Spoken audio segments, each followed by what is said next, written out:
Hello friends. हम यहाँ पे पढ़ रहे थे चैप्टर सॉल्यूशन। और सॉल्यूशन के अंदर हम यहाँ पे आगे की बात करेंगे। मैंने आपको मौलिकता तक बता दिया था। उसके बाद हमारे पास जो टॉपिक है वो है नॉर्मलता। नॉर्मलता को हम डिनोट करते हैं कैपिटल एल से। ठीक है।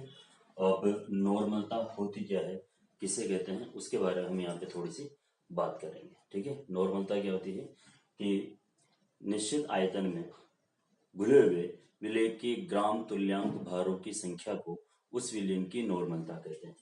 तो घुले हुए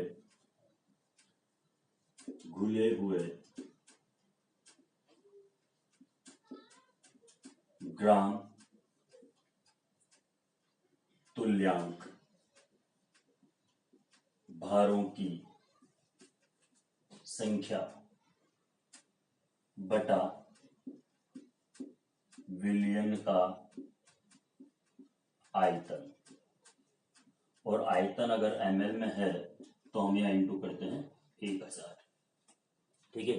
अब ये ग्राम तुल्यांक क्या होता है, विलय के ग्राम तुल्यांक। ठीक है। तो हमें ये समझना है ग्राम तुल्यांक होते क्या हैं। किसी भी विलय के जो ग्राम तुल्यांक है, ग्राम तुल्यांक होते हैं उस विलय का भार बटा उस विलय का तुल्यांकी भार। तो अब ये तुल्यांकी भार क्या होता है, मैं इससे भी समझाता हूँ कि विलय के भार को हम हमेशा डब्ल्यू विलय लिखते हैं, लेकिन अब तुल्यांकी भार को कैसे डिनोट करेंगे। किसी भी विलय का तुल्यांकी भार निकालने से पहले ये देखना है कि वो अम्ल है, क्षार है या कोई यौगिक है। अगर हम यहाँ पे तुल्यांकी भार निकाल रहे हैं किसी भी अम्ल का, तो अगर अम्ल का तुल्यांकी भार निकालेंगे, ठीक है, तो क्या होगा बेटा, वो उस अम्ल का अणुभार बटा उसकी क्षारकता। क्षारकता क्या होती है, अम्ल द्वारा त्यागे गए H+ आयनों की संख्या को उस अम्ल की क्षारकता कहते हैं। अगर हम यहाँ पे क्षार का तुल्यांकी भार निकाल रहे हैं तो क्या होगा, उस क्षार का अणुभार है ना अपॉन उस क्षार की अम्लता। अम्लता क्या होती है, किसी भी क्षार द्वारा त्यागे गए OH- आयनों की संख्या उस क्षार की अम्लता कहलाती है। ठीक है।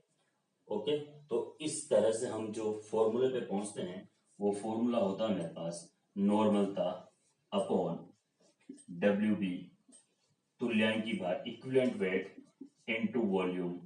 ठीक है। और इनटू 1000। ये फॉर्मूला है जिससे कि हम यहाँ पर किसी भी विलयन की नॉर्मलता निकाल सकते हैं। ये फॉर्मूला है बेसिकली नॉर्मलता निकालने का। ठीक है। तो हम यहाँ पे एक क्वेश्चन देखेंगे और फिर आगे की बात करेंगे। आप देख लीजिए एक बार, ये आपको नोट करना है नोट कॉपी में। ठीक है।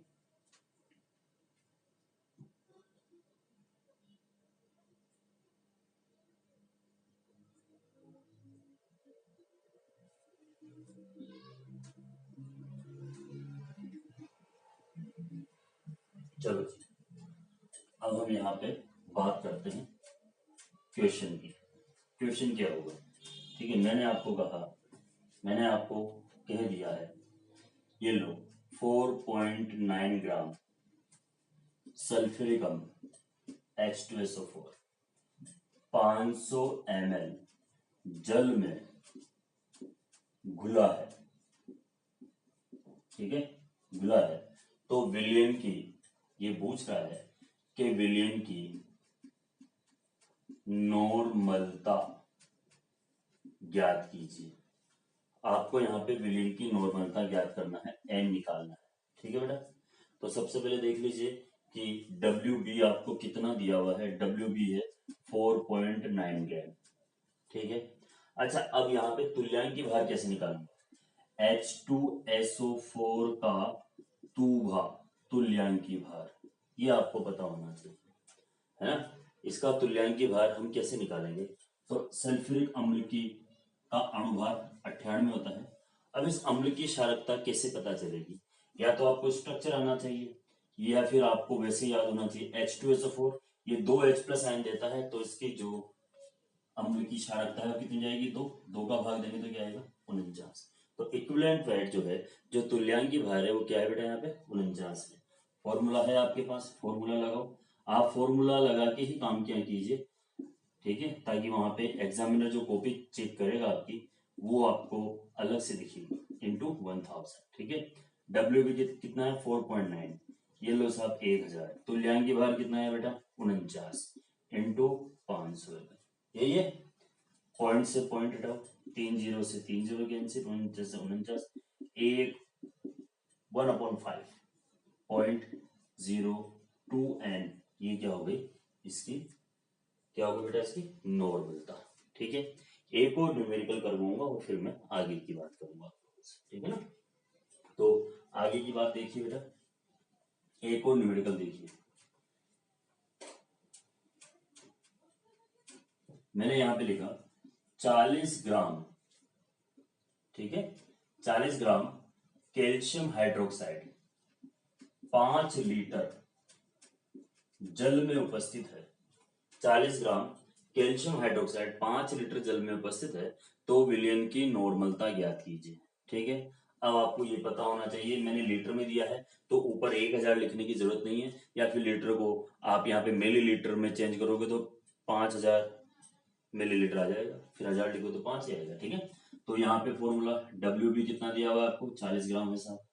तुल्यांकी भार कितना होगा, अब देखो आपको पता है कैल्शियम हाइड्रोक्साइड क्या है, क्षार है, ठीक है। तो इसका अणुभार देख लेते हैं। कैल्शियम का 40 होता है बेटा, है ना। ऑक्सीजन का 16, 2 है तो 16 दूनी 32, 32 और 2 34, H2O है, कितना हो गया 4 और 7 74, 74 और इस कितना OH देगा 2, ठीक है। तो यहाँ पे क्या आ जाएगा अपने पास, ठीक है, कितना आ जाएगा 3 दूनी 6 और 7 37, तुल्यांकी भार कितना आ जाएगा 37, ठीक है। चलो जी सॉल्व कर लो, नॉर्मलता इक्वल्स टू, ठीक है, 40/37 इंटू 5।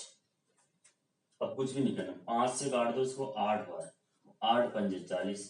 अब जैसा आपको आता है वैसे करो, 8 को 37 से डिवाइड करो 0.0, लगभग ये जाएगा एक बार, नहीं 2 बार जाएगा, तो लगभग 0.2 के समथिंग आंसर आएगा हमारे पास, ठीक है। आप इसको आराम से सॉल्व कर सकते हो, ठीक है बेटा। तो यहाँ पर ये जितने भी सांद्रता की इकाइयों से संबंधित क्वेश्चन थे वो हो गए। अब यहाँ पे एक चीज पूछते हैं साहब कि कौन सी यूनिट टेम्परेचर पर निर्भर करती है और कौन सी यूनिट टेम्परेचर पर निर्भर नहीं करती, ठीक है। तो देखो जहां पे वॉल्यूम है, जहां पे आयतन है, आप ताप दोगे तो जो वॉल्यूम है वो क्या होगा, स्प्रेड होगा, फैलेगा, फैलेगा तो वो पदार्थ टेम्परेचर पे निर्भर करेगी। जहां पे वॉल्यूम नहीं है, जैसे कि मोललता के अंदर क्या वॉल्यूम नहीं है, ठीक है। तो यहाँ पे इस तरह के क्वेश्चन पूछते हैं कि निम्न में से कौन सी इकाई सांद्रता की ताप पर निर्भर नहीं करती है। तो जहां पे वॉल्यूम नहीं होगा, ठीक है, जहां पे आयतन नहीं होगा, जैसे मास परसेंट आयतन नहीं है उसके अंदर, मोल फ्रैक्शन आयतन नहीं है उसके अंदर, ठीक है ना। यहाँ पे मोललता आयतन नहीं है इसके अंदर, द्रव्यमान आयतन प्रतिशत, उसमें आयतन आ गया तो वो टेम्परेचर पे निर्भर करेगा। नॉर्मलता में आयतन आता है, टेम्परेचर पे निर्भर करेगा। मोलरता में आयतन आता है, टेम्परेचर पे निर्भर करेगा। मतलब कि वे घटक जहां पे आयतन आता है वो टेम्परेचर पे निर्भर करेगा, जहां नहीं आता है वो टेम्परेचर पे निर्भर नहीं करेगा, ठीक है बेटा। चलो जी अब हम यहाँ पे बात करेंगे विलेयता की, है ना, सॉल्युबिलिटी, विलेयता सॉल्युबिलिटी, है ना। सॉल्युबिलिटी होती क्या है, देखो सॉल्युबिलिटी, देखिए एक निश्चित आयतन में 1 लीटर या 100 ग्राम, ठीक है, एक निश्चित आयतन पर विलायक की निश्चित मात्रा में घुली हुई अधिकतम विलेय की मात्रा। मतलब कि मैं अगर आपको उस तरह से बात करूं यहाँ पे, है ना, तो विलेयता क्या होती है कि एक निश्चित तापमान पर किसी भी विलायक के अंदर या निश्चित विलायक के अंदर घुली हुई विलेय की अधिकतम मात्रा उस विलेयन की विलेयता कहलाती है। अब विलेयता को हम अलग अलग भागों में यहाँ पे डिवाइड करेंगे। पहला है मेरे पास ठोसों की द्रव में विलेयता, पहला है मेरे पास यहाँ पे ठोसों की द्रव में विलेयता, ठीक है बेटा, ठोसों की द्रव में विलेयता। इसका मतलब क्या हो गया कि यहाँ पे ठोस तो है विलय और द्रव क्या है यहाँ पे विलायक। ठोसों की द्रव में विलेयता। तो क्या है सुनिए, निश्चित ताप पर टेम्परेचर फिक्स है, निश्चित ताप पर विलेय की घुली हुई अधिकतम मात्रा 100 ग्राम विलायक में, निश्चित ताप पर 100 ग्राम विलायक पर 100 ग्राम विलायक में घुली हुई विलेय की निश्चित मात्रा, बोले तो संतृप्त विलयन, ठीक है, उस विलयन की विलेयता कहलाती है, उस विलयन की विलेयता कहलाती है। तो यहाँ पे ठोस की द्रव में विलेयता की ये डेफिनेशन है। मैक्सिमम सॉल्युबिलिटी के बारे में हम यहाँ पे बात करेंगे, ठीक है। इसके बाद है यहाँ पर ठोसों की द्रव में विलेयता को प्रभावित करने वाले कारक, है ना। इसके अंदर हम क्या लिखेंगे, ठोसों की द्रव में विलेयता को प्रभावित करने वाले कारक। कौन कौन से ऐसे फैक्टर हैं जो इफेक्ट करते हैं, प्रभावित करते हैं ठोसों की द्रव में विलेयता को, ठीक है। तो पहला तो पॉइंट है मेरे पास यहाँ पे विलेय व विलायक की प्रकृति। देखो ये बहुत अच्छा टॉपिक है, हर जगह आता है ये, है ना, कि आप किसको किस में घोल सकते हो, किसको किस में नहीं घोल सकते हो, ये पॉइंट आप बच्चों को समझ में आना चाहिए बस, ठीक है। तो उसके लिए मैं एक छोटा सा एग्जांपल देता हूं कि मैंने आपको एक गिलास पानी दे दिया, उसमें बोलोगे तेल घोल दो, घुल जाएगा? नहीं घुलेगा ना। तो ये समझने वाली बात है केवल, ठीक है। तो विलेय और विलायक की प्रकृति, तो यहाँ पे समान समान को घोलता है, ठीक है। अगर मान लो विलेय और विलायक दोनों का नेचर समान है, प्रकृति समान है, तो वो घुल जाएगा। जैसे पानी में नमक को घोल दो, घुल जाएगा। क्या क्यों घुलेगा? क्योंकि पानी है वो भी ध्रुवीय विलायक है, और नमक है वो भी ध्रुवीय होता है, इलेक्ट्रोलाइट होता है, मतलब विद्युतीय पदार्थ होता है, प्लस माइनस होंगे, आराम से डिजोल्व हो जाएगा। पानी में तेल क्यों नहीं घुलता? क्योंकि पानी ध्रुवीय है और तेल क्या होते हैं, कार्बनिक पदार्थ, अध्रुवीय प्रकृति के होते हैं, इसलिए वो नहीं घुलती है। तो यहाँ पे हम एग्जाम्पल खूब सारे दे सकते हैं, लेकिन जब भी ये पॉइंट आएगा आपके माइंड में सिर्फ एक चीज जरूर आनी चाहिए, वो ये है कि लाइट डिजॉल्व लाइट, समान समान को घोलता है, अर्थात ध्रुवीय विलायक में ध्रुवीय विलेय आसानी से घुल जाते हैं, जबकि अध्रुवीय विलायक में अध्रुवीय विलेय आसानी से घुलते हैं। ध्रुवीय में ध्रुवीय, अध्रुवीय में अध्रुवीय, ध्रुवीय अध्रुवीय में नहीं घुलेगा, ठीक है। तो ये आपको इस पॉइंट के बारे में थोड़ा सा समझ में आना चाहिए। सेकंड पॉइंट है यहाँ पर ताप, ताप का प्रभाव, ये भी बहुत ज्यादा इफेक्ट डालता है। मैं आपको दो चीज यहाँ पे समझाऊंगा। टेम्परेचर के आधार पर अभिक्रियाओं को दो भागों में बांटा गया है, एक तो ऊष्मा शोषी और एक ऊष्मा शेपी। ऐसी अभिक्रिया जो जिनके पूर्ण होने पर ऊष्मा का उत्सर्जन होता है, ऊष्मा बाहर निकलती है। जस्ट फॉर एग्जाम्पल मैं आपको समझाता हूँ। जब भी हम चूने को पानी में घोलते हैं, या दिवाली के टाइम पे जब हम पुताई करते हैं तो चूना लेके आते हैं, चूने को बाल्टी में या मटकी में डालते हैं तो उबलने लग जाता है, वो मटकी टूट जाती है, भाप निकलती है। तो वो अभिक्रिया पूर्ण हो रही है, और उसको पूर्ण होने में ऊष्मा का उत्सर्जन हो रहा है, ऊष्मा बाहर निकल रही है। तो ऐसी अभिक्रियाएं जिनको पूर्ण होने के लिए, कंप्लीट होने के लिए, ठीक है, ये जो कंप्लीट होने पर ऊष्मा का उत्सर्जन करती है, उन्हें हम बोलते हैं ऊष्मा शेपी अभिक्रियाएं, ठीक है। अच्छा, अब ऐसी अभिक्रियाएं जिनको कंप्लीट करने के लिए टेम्परेचर देना पड़ता है, जैसे देखिए पानी में चीनी डाल दीजिए और फिर गर्म कर दीजिए, जल्दी घुल जाएगी, ठीक है। तो ऐसी अभिक्रियाएं जो पूर्ण होने पर ऊष्मा का अवशोषण करती हैं, ठीक है, उन्हें बोलते हैं ऊष्मा शोषी अभिक्रिया है, उसे बोलते हैं एंडोथर्मिक रिएक्शन, ठीक है। तो ऊष्मा शोषी अभिक्रियाओं का टेम्परेचर बढ़ाते हैं, ताप बढ़ाते हैं, तो विलेयता बढ़ती है, और जबकि ऊष्मा शेपी अभिक्रियाओं का टेम्परेचर बढ़ाते हैं, ठीक है, तो टेम्परेचर बढ़ाते हैं तो यहाँ पर क्या होगा बेटा, जो विलेयता है वो डिक्रीज होगी, घटेगी, ठीक है। ये ठोसों की द्रव में विलेयता के दो पॉइंट है जो हमें यहाँ पे सीखने हैं। अब थोड़ी सी बात करेंगे यहाँ पर नेक्स्ट पॉइंट इसी का है, जो इंपॉर्टेंट भी है, और इसी के अंदर बहुत सारे रूल्स भी आपके लिए आने वाले हैं। तो आपको रूल्स भी सीखने हैं, बातें भी करनी है, अच्छी अच्छी चीजें भी आएंगी इसके अंदर, जिसको कि मैं आपको यहाँ समझाऊंगा। अब है गैसों की द्रव में विलेयता, गैसों की द्रव में विलेयता।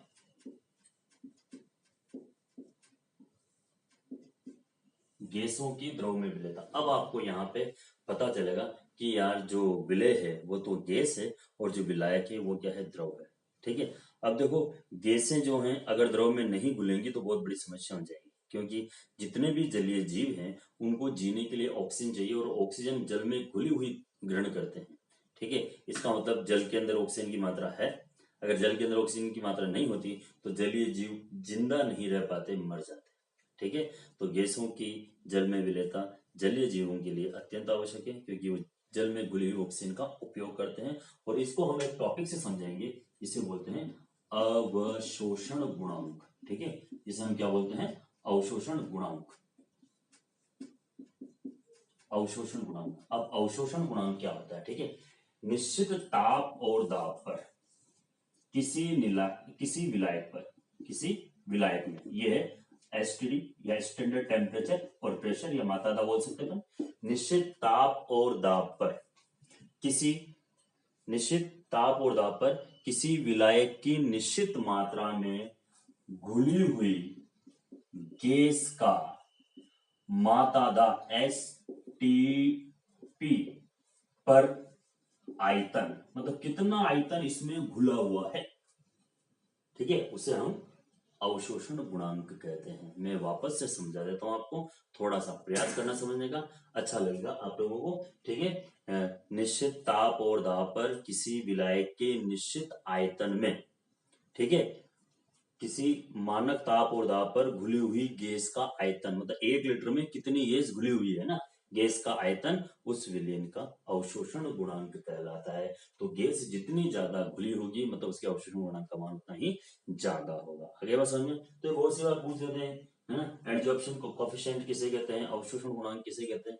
तो इस अवशोषण गुणांक को आपको थोड़ा सा समझ में आना चाहिए कि सर ने बताया था कि अवशोषण गुणांक क्या होता है।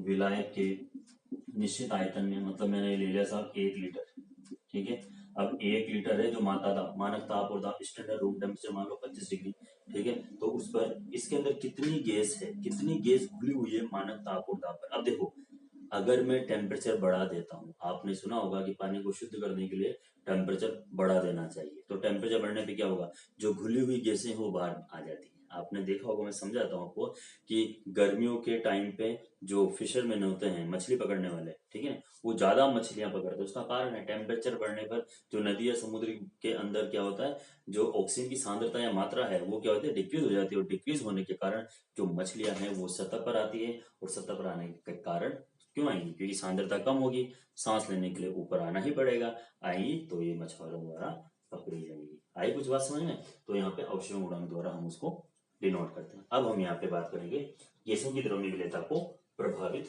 करने वाले कारक।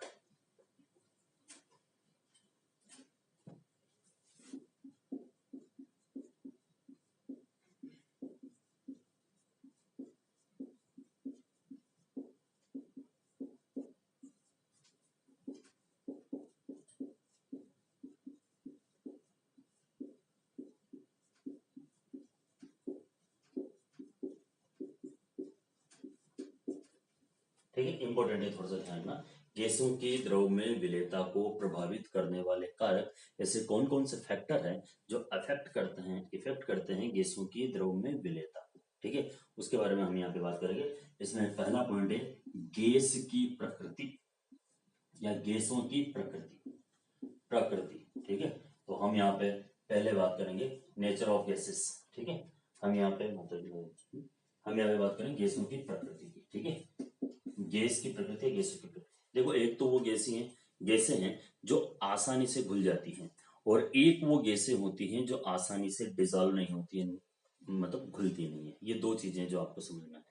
ठीक है, तो ऐसी गैसें जो आसानी से द्रवित हो जाती है, कौन कौन सी गैसें हैं जो आसानी से द्रवित हो जाती है? अमोनिया है, CO2 है, SO2 है, HCl है।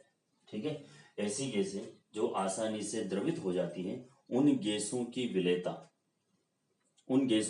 विलेयता जो आसानी से द्रवित नहीं होती है उनकी अपेक्षा अधिक होती है। तो जब वातावरण का दाब इक्वल होता है, जो गैसें आसानी से द्रवित हो जाती हैं, ठीक है, उनकी विलेयता जो गैस आसानी से द्रवित नहीं होती है उनकी अपेक्षा अधिक होती है, उनकी विलेयता अपेक्षाकृत अधिक होती है। ठीक है, ये चीज आपको समझ में आनी चाहिए पहले। इसमें एक और पॉइंट है, ठीक है, ऐसी गैसें जो विलायक से अभिक्रिया करके यौगिक बना लेती है, ऐसी गैसें जो विलायक से अभिक्रिया करके यौगिक बना लेती है या उनका आयनन हो जाता है, उन गैसों की विलेयता अधिक होती है। अब यौगिक बनाने का मतलब क्या, देखिए अगर यहाँ पे हम अमोनिया की बात करें तो अमोनिया रिएक्ट करता है जल से, तो क्या बन गया, अमोनियम हाइड्रोक्साइड यौगिक बन गया। ठीक है, तो अमोनिया की सॉल्युबिलिटी वाटर में ज्यादा होगी। दूसरा देखिए, HCl लेने पर, HCl को जल में घोलते हैं तो ये आयनन होता है इसका H+ और Cl-। ध्यान देना, ये पॉइंट आगे से जाके ड्रॉबैक ना उसमें आएगा ये। ठीक है, तो ऐसी गैसें जो अभिक्रिया करके यौगिक बना लेती हैं या आयनित हो जाती है, उनकी विलेयता, उनकी विलेयता, ठीक है, अन्य गैसों की तुलना में जो, या फिर जो आसानी से द्रवित नहीं होती है, अधिक होती है। ठीक है, ये चीजें भी आपको यहाँ पे समझ में आनी चाहिए। ठीक है, कंप्लीट है ये, इसको देख लीजिए।